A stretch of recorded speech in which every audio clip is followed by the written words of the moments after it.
Good afternoon, y'all. So, yesterday we did the Brotherhood Burn, which was something my man Rich, shout out to Rich Singleton, owner of Smoke Signals in Euclid, Ohio. It's a cigar lounge. And Brotherhood and Burn was just an opportunity to get men together, have a smoke, have a cocktail, but most importantly, just have a conversation. We as men don't take enough time to talk to each other. We don't talk to ourselves actually about just what's going on. And nothing in this video or in us having that event is to minimize women and their need to talk to each other, their need to spend time with themselves and with the sisterhood. Nothing is to minimize that. Actually, the idea was born out of my wife Carmen was one of the speakers at a sister event I Smoke Signals a few months ago. But it was powerful. I had the opportunity to moderate the discussion, and also with me on the panel was City of Cleveland, Ohio Councilman Richard Starr and our friend Jermaine Brooks, powerful entrepreneur as well as just a growing magnet in the real estate development industry. But we weren't there. None of us were there on our titles. We were just there as men. And we've endured some things, are still enduring some things. And we just wanted to try to find a safe space to facilitate a conversation for other brothers, some younger, some older, on try to navigate the things that we did. And I'm not going to show any videos. Pictures will be laced throughout this, but we wanted the brothers to have a safe space to talk and to be anonymous in their communications. And just, it was powerful. It was powerful. By the end of the day, I was really drained because not only does it take a lot to share of yourself, but when you listen to other people's stories, it may be traumas that you're going through right now, maybe traumas that you've experienced, but they still weigh on you. And for me personally, I can't speak for anyone else, but for me, I consider myself as an empath, a very empathetic individual, meaning I feel other people's emotions, their highs, their lows. And so in that space, I, I felt a lot of those brothers' traumas. My eyes got watery off of some of the things I heard, and other brothers were just in outright tears. And I love that for us that we were in a space to be able to share. We talked about we started the conversation about safe spaces, personally and professionally. Where do you have an opportunity to breathe, to relax, to just take a moment and feel like your back isn't constantly against the wall, like you're not always in your fighting stance ready to go. And again, that's both personally and professionally, because your work may not feel safe. A lot of people there spoke to the fact that they never reveal anything intimate or personal about themselves. And I get that. I really do. And I realize how oversharing can be damaging to you. Yeah, I'm like Craig from Friday. I got fired on my day off from a job when I was getting ready to go to law school. Someone suggested I threatened her, but then we were also all joking. But the fact that I was a former Marine, that carried higher weight in what my joke was. So instead of me having to go through an investigation, knowing I was getting ready to go to law school, I actually quit versus was fired, but it was on my day off. So I just mentioned that as an example of why I understand why people don't feel comfortable revealing anything about themselves or developing relationships or friendships at work, particularly when you get to a certain level in your career. Oftentimes we're the only ones that look like us in the room, right? So when that happens, you really can't give too much of yourself because you're afraid of how it'll come back and haunt you if you actually are forthright about how you think, how you feel, who you are in the other facets of your life. So Again, we talked about that professional and personal safe space. Some men, and I don't know if women do this, but some men find themselves sitting in the garage or sitting in the driveway before they go in the house because they don't know what's coming. I had that experience in my lifetime. I've had that for seasons. And I'm not saying that's today's reality. By God's grace, is not, but been there, done that. Others talk about they would stay at work for extra hours. And I'm not even talking about somebody doing anything crazy. I'm not talking about any infidelities or anything like that. Some people join a crap load of boards or serve on other committees because it'll make them feel more fulfilled and busier. So that is something that gives them a safe space when their house or what's supposed to be your home doesn't feel like that safe space.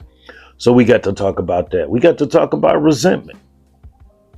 Do you resent yourself for some of the choices that you made, some of the things you may have done in your youth that you now still regret because you haven't forgiven yourself? You're still chasing that redemption. I told somebody today as we were deliberating on yesterday's conversation, I still feel like part of what I do in my writing, in my mentoring, in my speaking is still part of chasing redemption for things that I did in the past. So I get it. I fully get it. But grace was one of the things that was really communicated yesterday by a lot of people. Give yourself grace to be able to forgive yourself, to acknowledge that, yeah, I messed up, but look what I'm doing now. And I don't have to spend the rest of my existence trying to live in penance for all the things that I may or may not have done in my childhood. If God can forgive you, why can't you forgive yourself, right?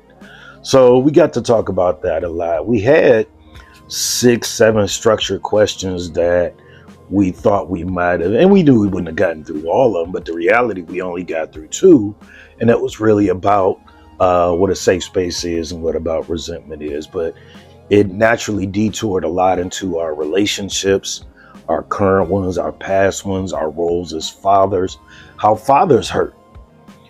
Fathers, we may act like we got it all together, we're strong, we're leading the household.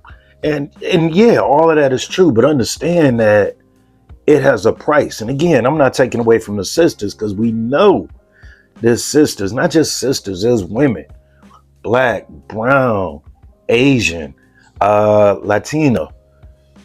And I may not say it all politically correct because none of this is scripted. I'm just talking to you. We just having a conversation. But you know what I'm saying? Our sisters all over are raising households, oftentimes having to serve as the mother and the father. I get that. But that's not what I'm talking about. I'm talking about the households or the families where there is a man. Even if the man isn't in the house, he's at least still in the family. And then there's those I've failed oftentimes at being a good dad. And I'm still now working at redeeming that, learning how to be a better dad and now a better grandfather. But giving myself grace, just like we were telling the other brothers in there, grace. You may fall short, but that was yesterday. Today is an opportunity to move closer towards redemption. But the children, the grandchildren, the wife, the ex-wife, the former girlfriend, someone that, let's keep it a book, might have been a one-night stand, their level of grace towards you that's got nothing to do with your grace towards yourself.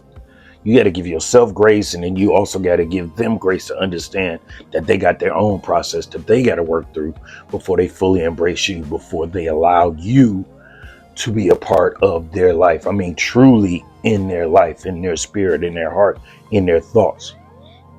So that was a lot of what we talked about. I mean, it was powerful. The brothers was sharing. I don't say the men were sharing. This wasn't a Q event. This wasn't a D9 event.